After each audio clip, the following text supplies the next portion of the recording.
Chris and the others traveled to Urkatheos, where they were guided deep into the underground vault where the Adamascur was kept. It has been quite some time, said Salit, a gentle smile gracing his well-proportioned features.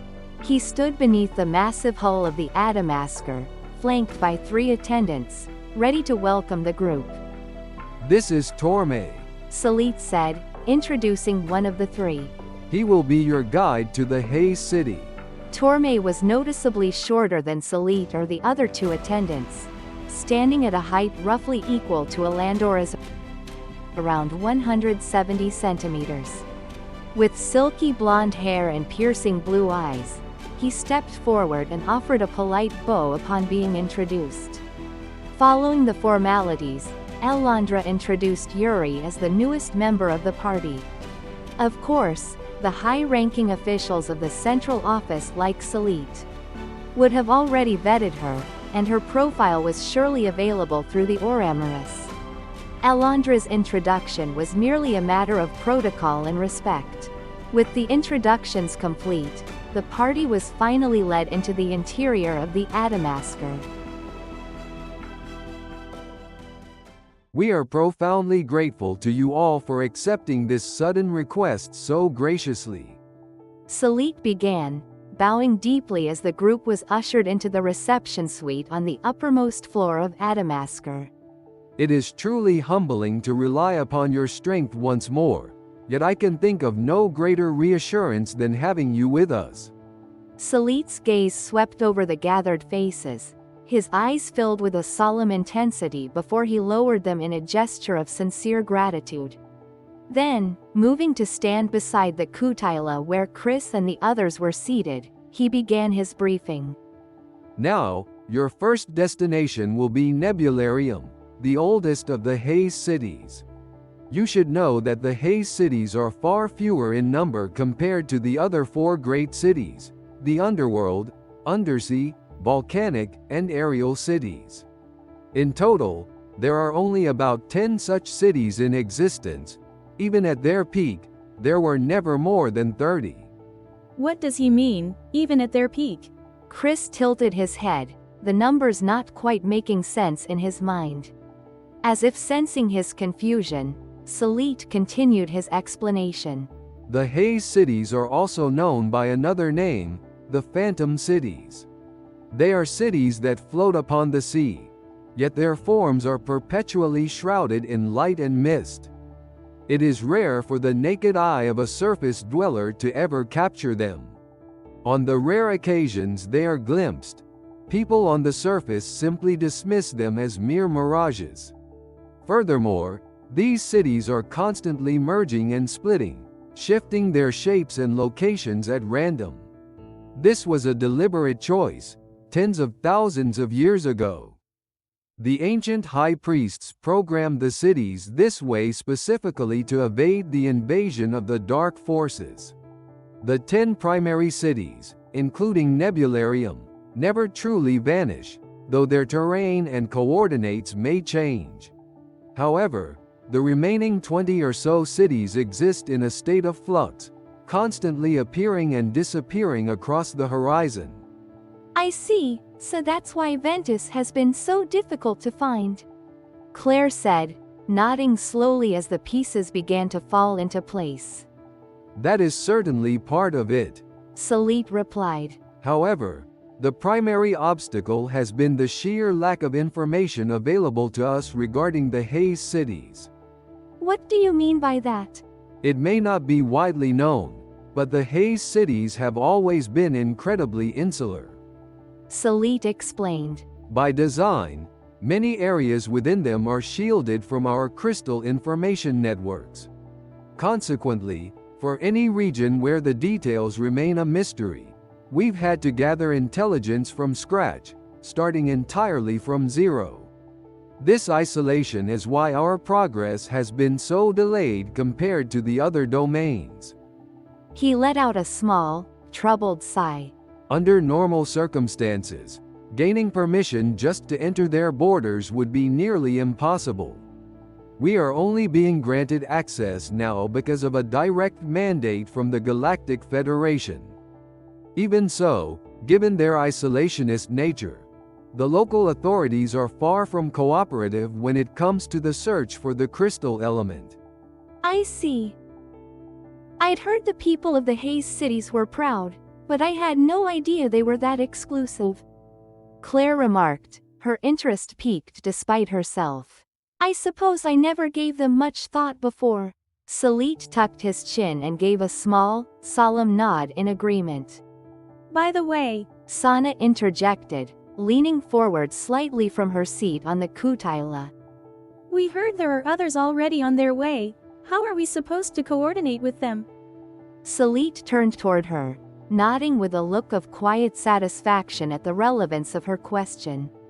Indeed, to secure Ventus, a girl named Fiona and her party were originally dispatched to the Haze cities. They began their search by following the fragmented records left by the great dragon of wind, Gillimerman. However, despite scouring all 10 of the primary cities, they found nothing. This has led us to consider the possibility that Fiona may not be the chosen one, destined for this element.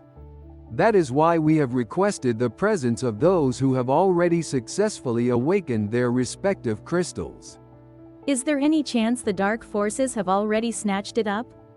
Chris asked, his voice laced with concern. Salit shook his head firmly. No, there is no need for such worry. Should a crystal element be claimed, a massive distortion in the energy of that specific element would occur. We would know instantly. As of now, no such fluctuation has been detected in the element of wind. As Chris nodded in relief, Salit pressed on. By returning to the beginning and re-examining the intelligence gathered by Fiona's group, we have narrowed the potential locations down to 3 cities, including Nebularium. As for how to divide your efforts among these 3 sites, we would like you to decide that after consulting with the other chosen ones. In addition to yourselves, Master Eugen, who claimed Ignis, and Master Lanimir, who claimed Kylum, have also accepted this mission and are already en route to Nebularium. Having laid out the full scope of the task, Salit bowed once more, his posture radiating both humility and the weight of his expectations. Do you have any further questions? Salit asked, lifting his head and looking around at each member of the group. Come to think of it, what about the team that claimed Terra, the Earth Crystal? Claire asked. Why weren't they summoned for this mission? Those who obtained Terra belong to a special task force assembled directly by the Galactic Federation. Salit replied. They operate independently of our jurisdiction. Even we are not privy to the details of their members. I see, so there's a group like that out there, too.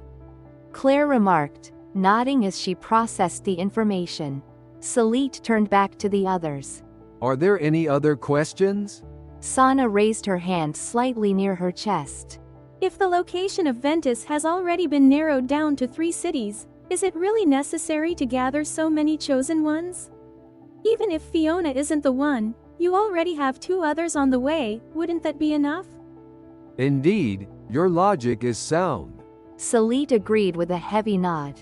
It is almost certain that Ventus lies within one of those 3 cities. And with the search area so focused, finding it might not be a difficult task in itself. His expression darkened slightly. However, in the process of analyzing the intelligence we gathered, many people were involved across various sectors.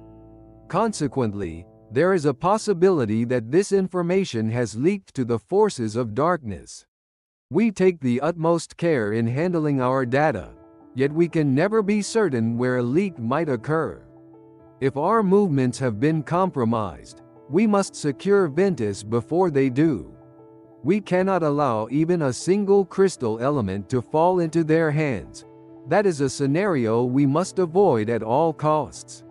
It is for this reason, to ensure absolute certainty, that we have sought your assistance. Salit bowed once more, his posture etched with apology. No, I understand. Sana said, shaking her head quickly to reassure him. If that's the situation, then I have no objections. Oh, and there's one more thing that's been bothering me. Sana added, her curiosity getting the better of her. You mentioned that the people of the Haze cities aren't very cooperative when it comes to the search for the crystal element. Why is that? Do they just not care what happens to the Earth or humanity? As Sana posed the question, Salit's gaze drifted downward, his brow furrowing as if he were carefully weighing his words before speaking. No, I wouldn't say they don't care about Earth or humanity. Salit began, his voice measured. However, the Haze cities have remained largely untouched by the influence of the dark forces. They have evolved independently, isolated from all other external civilizations. Because of this, they perhaps lack a true sense of the impending crisis. I see. Sana murmured. But they aren't exactly hostile toward the other cities, are they? Of course not. Salit replied with a firm nod. Understood, thank you very much. Sana lowered her head in a polite, appreciative bow. If there are no further questions. Salit looked slowly around the room, meeting the eyes of everyone present. Then, we shall take our leave. He gestured toward an attendant. From this point forward, Torme will take responsibility for guiding you. We wish you a safe and successful journey. With a final, profound bow, Salit and his entourage exited the Adamascur, leaving the group to prepare for the path ahead.